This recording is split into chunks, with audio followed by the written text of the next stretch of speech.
അസ്സലാമു അലൈക്കും വറഹ്മത്തുള്ളാഹി. നിങ്ങൾക്കൊരു കുഞ്ഞ് ജനിക്കാൻ പോവുകയാണോ? കുട്ടിയുണ്ടാവാൻ പോവുകയാണോ? നിങ്ങൾ ഗർഭിണിയാണോ? അല്ലെങ്കിൽ നിങ്ങളുടെ ഭാര്യ ഗർഭിണിയാണോ? എങ്കിൽ നിങ്ങൾക്ക് കുഞ്ഞിനോട് സ്നേഹമുണ്ടെങ്കിൽ ഇത് കേൾക്കണം. കുഞ്ഞിനോട് സ്നേഹമുള്ളവരൊക്കെ ഇത് ചെയ്യും, ഉറപ്പായിട്ടും ചെയ്യും. ആയിഷ ബീവി പറഞ്ഞതാണ്, ഞാൻ പറഞ്ഞതല്ല, ആയിഷ ബീവി പറഞ്ഞതാണ്.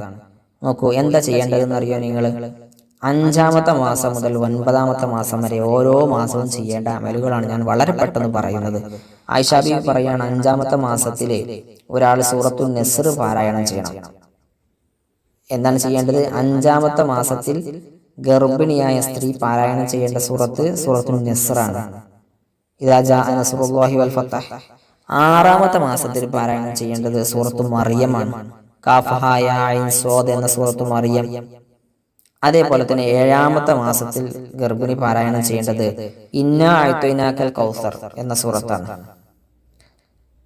8-ാമത്തെ മാസത്തിലോ സൂറത്തുൽ ഖദറാണ്.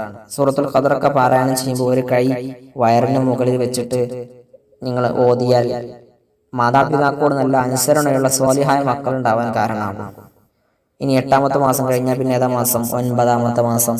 ആ മാസത്തിൽ സൂറത്തു യാസീൻ എല്ലാവർക്കും അറിയുന്ന സൂറത്താണ്. ഇങ്ങനെയാണ് ഓതേണ്ടത്. ഇൻഷാ അല്ലാഹ് ഇങ്ങനെ ഓതിയാൽ നല്ല ആരോഗ്യമുള്ള, വൈകല്യങ്ങളില്ലാത്ത കുട്ടി ജനിക്കാൻ കാരണമാകും. അള്ളാഹു നമുക്ക് നല്ല ആരോഗ്യമുള്ള മക്കളെ നൽകട്ടെ. വീണ്ടും കാണാം. കുട്ടിയോട് സ്നേഹമുണ്ടെങ്കിൽ ഇത് ചെയ്യണം. അസ്സലാമു അലൈക്കും വറഹ്മത്തുള്ളാഹി.